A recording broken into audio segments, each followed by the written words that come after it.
शेतकरी मित्रांनो नमस्कार, मी अमोल तळेकर, मायक्रोबिक्शन BSc ॲग्री। आज आपला विषय आहे की बऱ्याच शेतकऱ्यांचा मला एक प्रश्न आला की सनीज कंपनीचे जे काही आपले सेंद्रिय शेतीचे प्रोडक्ट्स आहेत तर ह्याने रिझल्ट एवढा फास्ट का येतो। तर म्हणजे जसं केमिकलसारखा रिझल्ट एवढा फास्ट का येतो असं शेतकऱ्यांचं म्हणणं आहे। तर मित्रांनो मला सांगायला आवडेल की आज Sunny's Care India Private Limited ही कंपनी जी आहे तर ही विषमुक्त अन्न तयार करण्यासाठी शेतकऱ्यांना विषमुक्त शेती उत्पादने बनवण्यामध्ये एक अग्रेसर कंपनी आहे। तर आज हजारो शेतकऱ्यांनी ह्या गोष्टीचा अनुभव घेतला आहे। त्याच्यामध्ये ऊस असेल, भाजीपाला पिकं असतील, भात असेल, फळपिकं असतील, अशा सगळ्या पिकांमध्ये आपण हे प्रोडक्ट शेतकरी वापरतायत। आपण खूप सारे शेतकऱ्यांकडून त्यांचे अनुभव घेतलेले आहेत। तर मित्रांनो आज जे पण प्रोडक्ट बनलेत आपले तर ह्या प्रोडक्टचं जे कंटेंट आहे तर बऱ्यापैकी हे प्रोडक्ट आपले हे देशी गाईचं जे गोमूत्र आहे तर त्या गोमूत्र त्याचं अर्क काढून त्या अर्कामध्ये आपले प्रोडक्ट बाकीचे बनलेले आहेत। तर अर्कामध्ये बनल्यामुळे फायदा काय झाला तर नैसर्गिकरित्या गोमूत्रामध्ये जवळपास 100पेक्षा जास्त न्यूट्रिएंट असतात।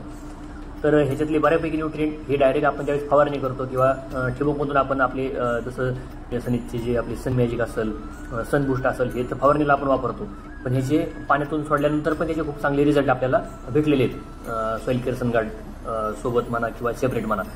तर मित्रांनो हे प्रोडक्ट जसं की रिझल्ट म्हणजे काय, जसं आज आपण विचार करतो की बऱ्याच वेळा फवारणी केल्यानंतर पिकाला काळोखी येते, पीक आपल्याला हिरवेगार दिसते आणि चांगली म्हणजे फुलगळ होत नाही, फुलांची संख्या वाढते, फलधारणा चांगली होते, फळांची सेटिंग चांगली होते आणि फळांचा दर्जा, त्यानंतर आपण पाहिलं गेलं तर त्यांचं जे किपिंग क्वालिटी म्हणजे जास्तीत जास्त अंतरापर्यंत आपण ती नेऊ शकतो। जास्त दिवस फळं भाजीपाला असेल, फळभाज्या असतील हे टिकतात आणि टिकल्यानंतर ह्याचं जे क्वालिटी आहे किंवा जे म्हणजे भरगच्च भरलेली असतात फळं, त्याची चव, वास असेल, त्यानंतर वजन असेल, तर त्याची जी चमक असेल, तर ह्या सगळ्यांमध्ये सुधारणा आपल्याला चांगल्यापैकी आढळते। तर मित्रांनो जसं आपण रासायनिक जे प्रोडक्ट वापरतो तर ह्याच्यामध्ये जे काही कंटेंट असतात तर असेच कंटेंट हे नैसर्गिकरित्या पण अवेलेबल असतात आणि हे नैसर्गिकरित्या अवेलेबल असलेले जे कंटेंट आहेत तर हे कंटेंट आपण आपल्या प्रोडक्टमध्ये घेतलेत।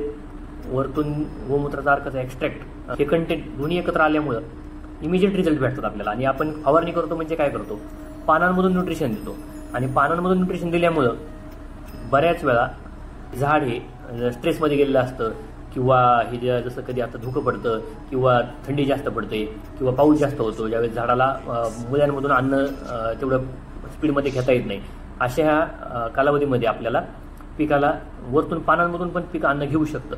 तर अशा फवारण्या केल्यानंतर किंवा ड्रिंचिंगमधून आपण हे आपले प्रोडक्ट वापरल्यामुळं इमिजिएट पिकाला अन्नद्रव्याचा पुरवठा होतो आणि त्या अन्नद्रव्याचा पुरवठा झाल्यामुळं आपल्याला असे रासायनिक सारखे रिझल्ट आपल्याला पाहायला भेटतात। तर मित्रांनो सर्व शेतकरी बांधवांना माझी विनंती आहे की तुम्ही पण तुमच्या शेतामध्ये कुठलं पण पीक असू द्या, आपल्या सनीज कंपनीचे जेवढे पण प्रोडक्ट्स आहेत ह्या सगळे प्रोडक्ट तुम्ही स्वतःच्या शेतामध्ये वापरा आणि विषमुक्त अन्न पिकवा। त्याच्याने तुमच्या कुटुंबाचं पण भलं होईल, आपल्या देशाचं पण भलं होईल। म्हणजे ह्या सगळ्यांसाठी ही अत्यंत कळकळीची माझ्याकडून विनंती मित्रांनो, तुम्ही पण विषमुक्त अन्न पिकवा। जय जवान जय किसान, धन्यवाद।